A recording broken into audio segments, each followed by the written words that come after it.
I just want to welcome our newest author today, and this is Anne, and she has a fantastic new book, and I'm just going to let her tell everything about herself, her book, her title, and her process to becoming a published author with us at First Editing. So welcome, Anne. Thank you. Thank you for having me. Oh, it's exciting.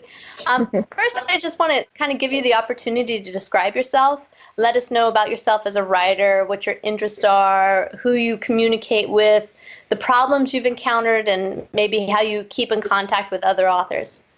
Okay. Well, again, my name is Ann Ansah-Grant. I'm the author of a novel called Soaring Above the Flames. And I'm the kind of author who likes to really sort of push the envelope creatively. I like to give my readers a profound experience, and I like to be very descriptive. My goal every time I write is to try to project an image in my readers' heads so that they can sort of see everything happening, almost like a motion picture.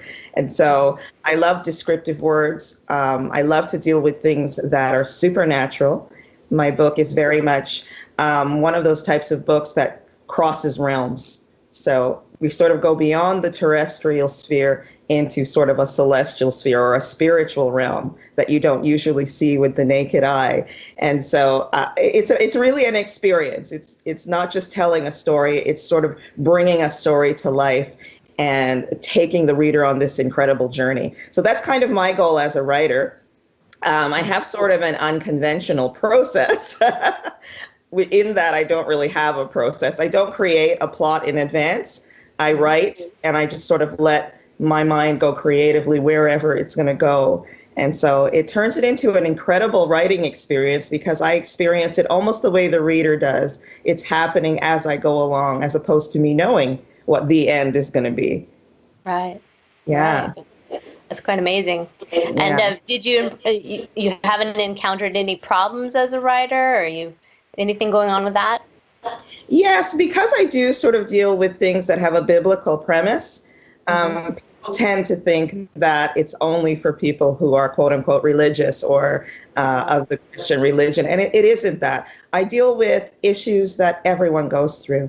It's about the human experience, but I've taken it to another level, exploring things like how there's an interplay between humans and this spiritual realm, these angels, these personal demons that we have, and how they affect our lives. But it's sort of reminiscent of the Narnia series. There's a very strong biblical premise to it, but it's a story everybody can enjoy and love. So that's my biggest problem. A lot of people think it's an exclusive type of genre, and it's not. It's something that everybody can enjoy. Beyond that, I would say the only other issue I might have encountered is just being a new writer, not knowing how to navigate through all of the things that come with it, the process. You write a book, what happens afterwards? And so one of the things that I did was contact other authors, and it's kind of a gutsy thing to do, to reach out to someone you've never met, that you've seen online, or that has had particular success in the literary world. But what I have found is that people are really accommodating. You will find authors that empathize with you greatly because we were all there at one point, and they can provide you with very, very valuable information and advice about publishing, about process, about everything. So one of the places I did go to was www.kboards.com. That's a great writer's resource. You'll find lots of authors, editors, cover designers, advice, forums. It's fantastic. Yeah, that's good. And that's what all the new authors are looking for. Where do I start? Where do I go? How do I get there? So it's always good to share your advice. What's been the importance of publishing your book? What was your driving factor here? Your motivation, and what's been your ultimate goal? Well, for me, publishing was definitely the ultimate goal. This is the fulfillment of a lifelong dream for me. I've always known what I wanted to do. I was one of those kids who had a ready answer. When you said, what do you want to be when you grow up? I said I wanted to be either an author or a mermaid. Yes. And I wanted both of them equally. But, as you grow up and mature, reality sets in and you realize you're not going to turn into a mythological sea creature. So, of course, The writing took center stage. And what I discovered creatively is that I had so many stories within me. And so when you have a story to tell, you want to tell it, and you want to tell it on a broad spectrum. You want to propagate the story. And that's what publishing does for you. It allows you to share that story with everybody. You get wide distribution. If you're with a publishing company, they take care of that for you. If you're an indie author like myself, you do a lot more of your own marketing and things like that. So publishing was my ultimate goal, just for the sharing of my story and having that have an impact on somebody else's life. Amazing, huh? It's really amazing. And after all these years, you've done it. So congratulations. I have. Thank you very much. And okay, so when you want to find help and information to become a published author, I know you mentioned Kboards. Which other tools or groups or books and websites or writers do you depend upon to get more information beyond that? Well, that's the thing. Right now, online, there's a wealth of information. I mean, there's tons. And sometimes as a new writer, you don't know the pitfalls. You don't know which ones are reputable. You don't know which ones are not. If you're looking for an editing company, there's thousands of them online. And there's thousands of cover designers. There's thousands of publishers out there. And so it's kind of a blessing and a curse to have that much information out there. So you say to yourself, how in the world do I filter? How do I navigate through all of this? How do I know which is good and which is bad? And again, I sort of default back to the experience of authors who have been successful in the literary world. So again, it sounds very simplistic, but just being on social media and putting in a search for authors, and particularly ones that are maybe in the same genre as you, or have achieved a success that you're looking for. If you reach out to them, you'll get the odd person who will not be helpful. But for the most part, if you can sort of not necessarily partner, but connect with somebody that can give you some advice about wonderful editing companies that they've experienced, or affordable cover designers, that they've experienced, at least you're getting a reference from somebody who has had success with them. I was very lucky because I met somebody who writes in the same genre as I, and he was so helpful to me. He was the one who recommended www.kboards.com.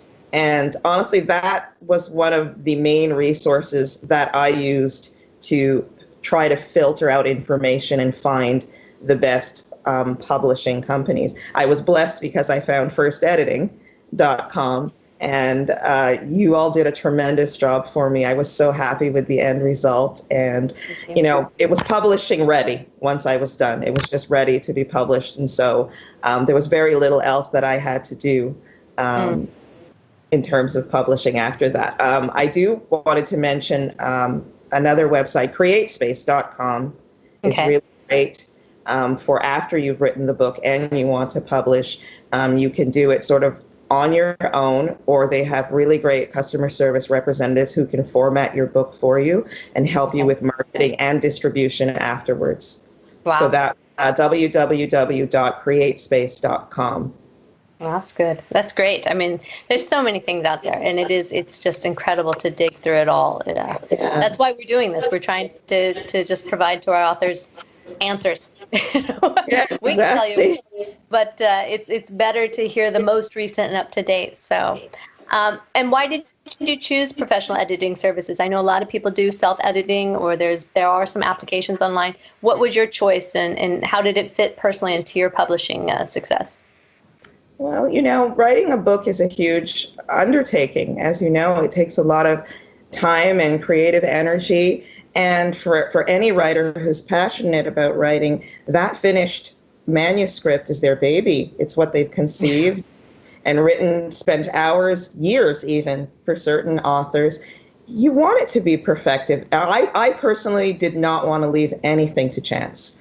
And so for me, editing was imperative to me. It was imperative because I always have this little funny thing I say where for a reader to find spelling errors or grammatical errors or have them lose their breath because a run-on sentence has gone on for 2 straight paragraphs. It's sort of tantamount to me to finding a hair in your food.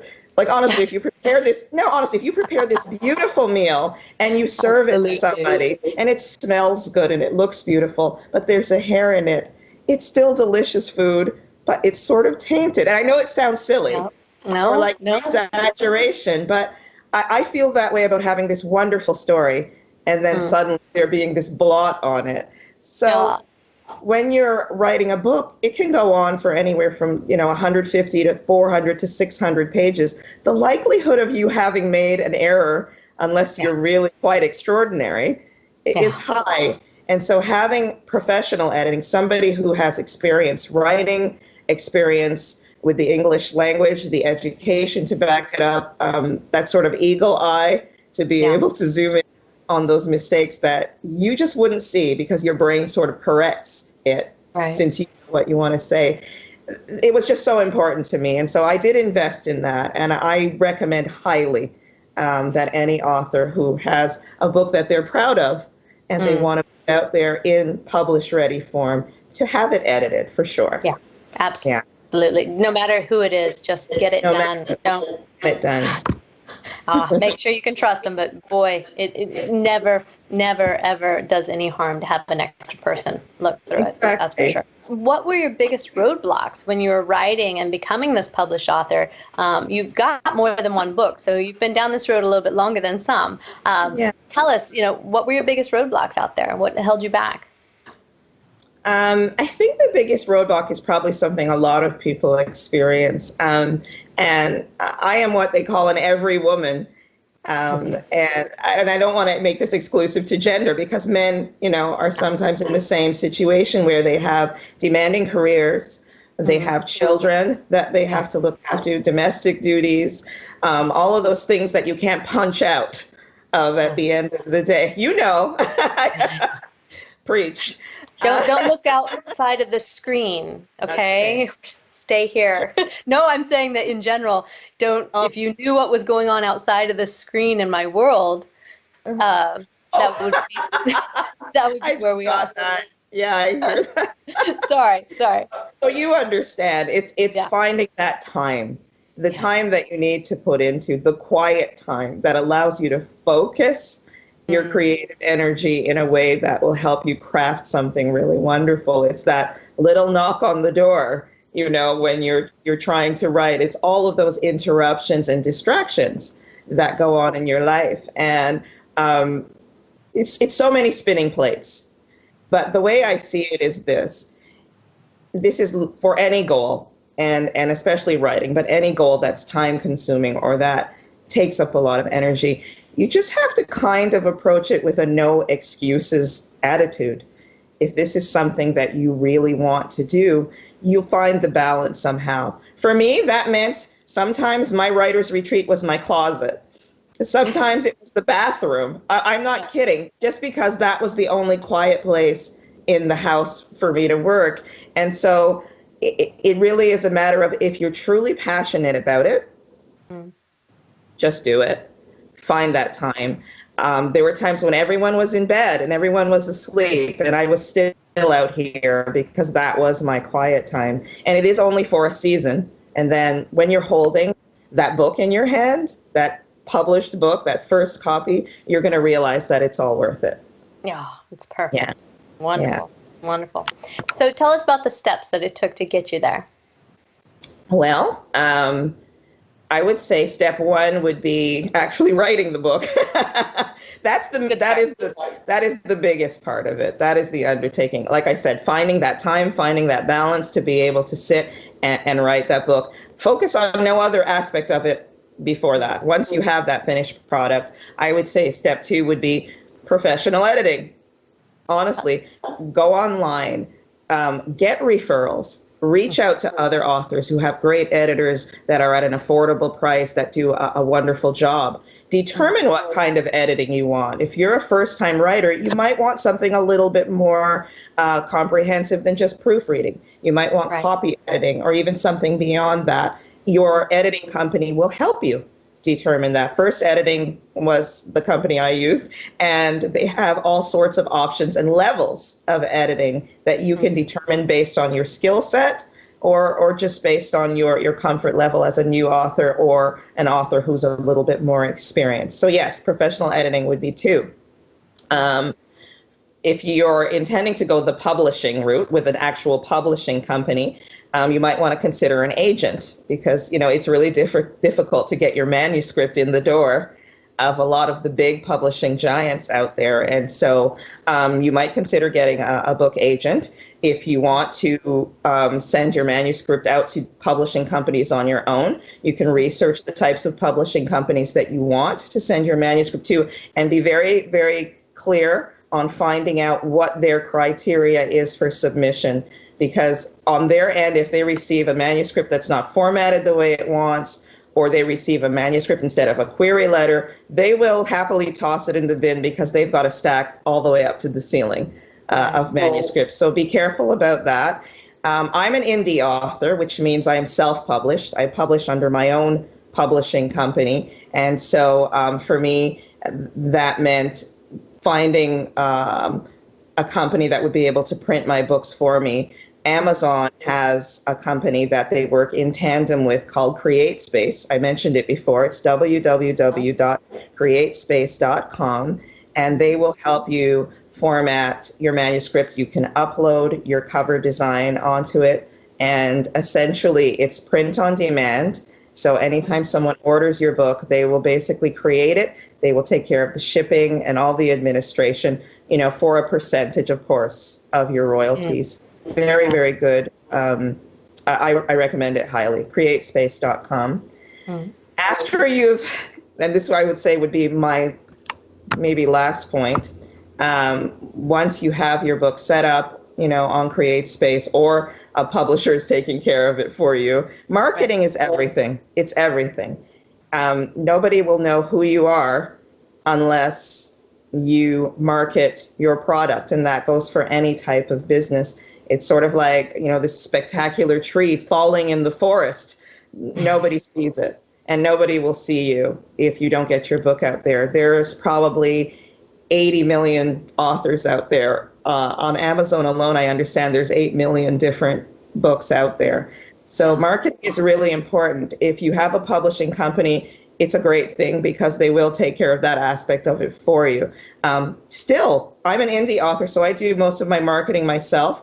I have hired marketing agencies. I use Daystar.com. They're the television program. I don't know. It's in the U.S. They have it in the U.S., but it's called Daystar. And they created marketing videos for me. We talked about television commercials. They took over my social media to build my fan base. And I do a lot of my own marketing also. So you've got to get yourself out there by any means necessary. Social media is a blessing, because you reach millions of people in a very short period of time. You could boost your posts, invest a little money in posts on Facebook, Instagram, Twitter. YouTube even now has an advertising platform where if you have a good video commercial, like a 30-second spot or longer, you can pay for as many spots as you want. Like when you're watching YouTube and you see those great ads pop up, that could be your ad, and you're reaching a lot of people. And you can target your audience. If you're a sci-fi writer, you want to zoom in on people who look at sci-fi videos and what have you. So market. Get yourself out there as much as you can. Oh, yeah, that's a good one. That's a very good one. Yeah. Can you tell us about the costs that you incurred along the way? What and how other authors can avoid any unnecessary costs? Because I know this may sound a little overwhelming if you've never been down this path. So can you just lay that out for us? Okay, I'll break it down into two categories then: intangible and tangible. The intangible cost was sleep. There was no sleep. Yeah, I believe you. Now, the actual tangible costs, though, of course, I invested in editing. It's one of those things where, as a starving artist that I was, and that a lot of people are, I could not afford it. But at the same time, I rationalized that I could not afford not to. It was an investment. And so I tried to go with the best service I can get at the most cost-effective price. So editing certainly took up a good percentage of my cost.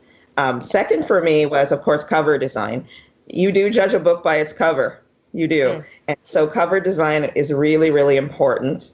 I wanted to be part of the creative process, so I wanted to find someone who would be able to project my vision graphically. So I did invest in good cover design. A new author can get a cover from anywhere from $99 to $1,000. So it really depends on your budget.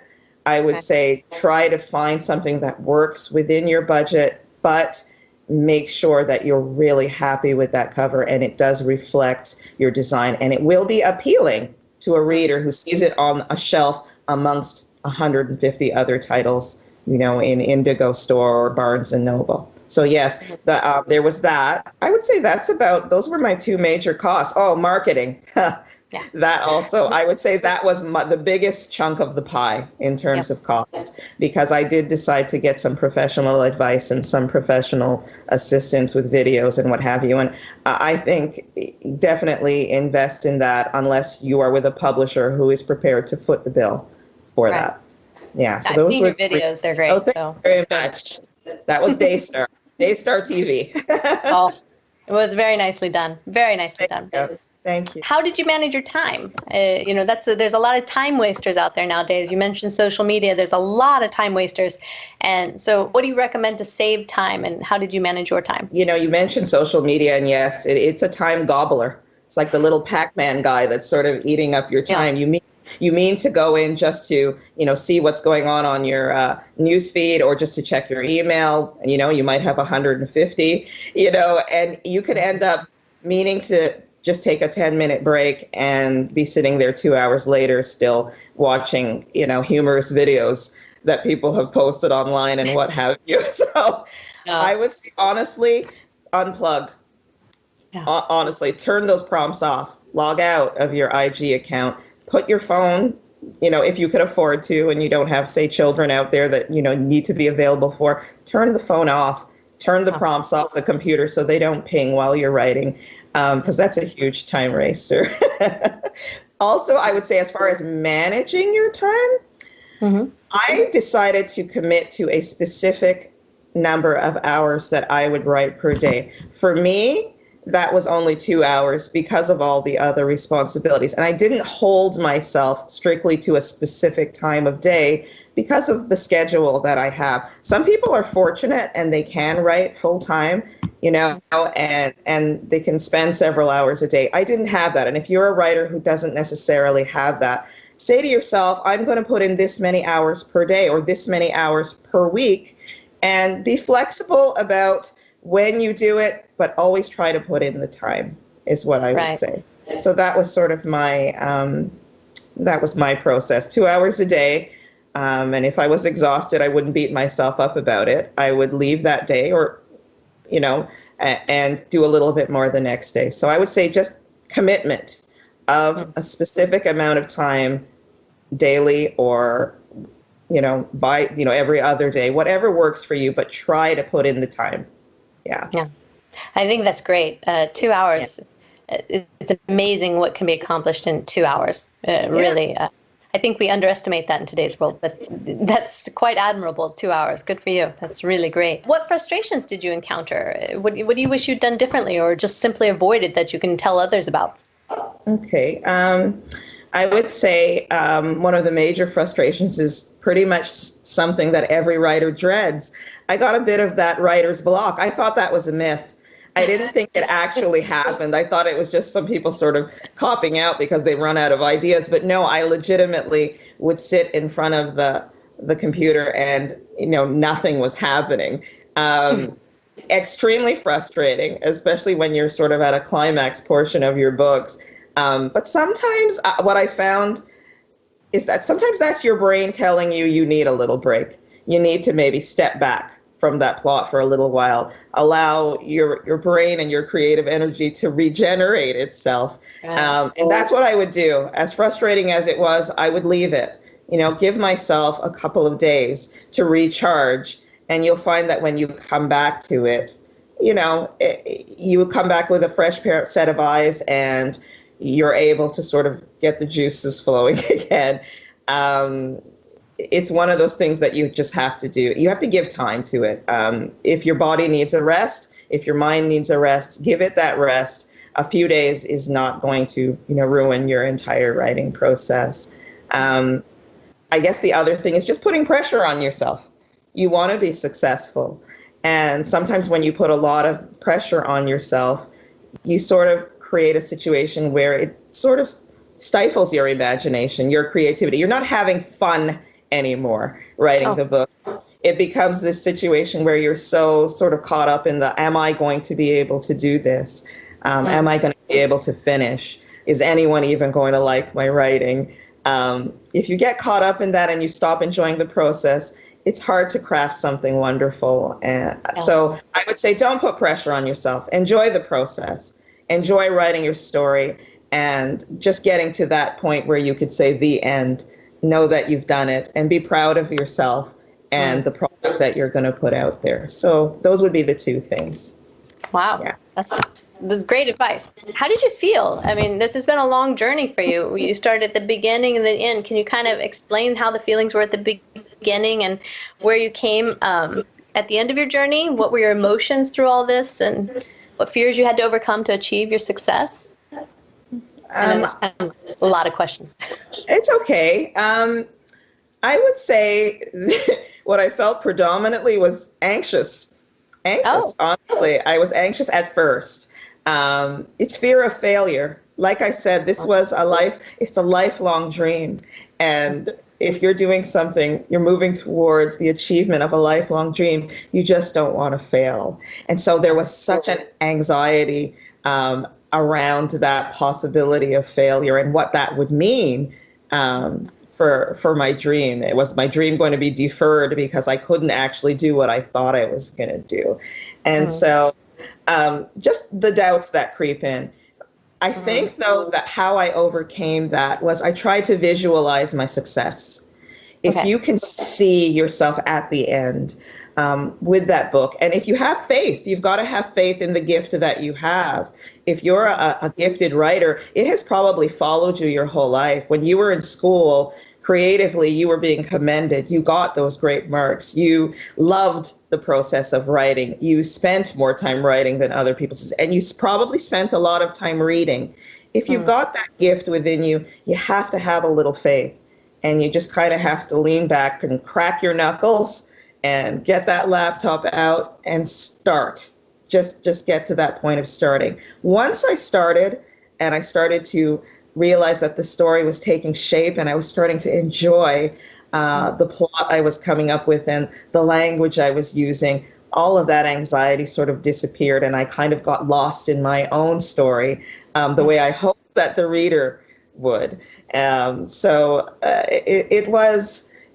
a wonderful process. I would say, as advice to any author, try to overcome that fear. Be confident and be bold. Be passionate about what you're doing, and just go for it. Honestly, go for it. Good advice. And good advice. It's good advice in life. So, and what are your final words of advice? How can other writers overcome those fears? And I think that's what you're just talking about now, but is there any last way you'd like to wrap it all up for us?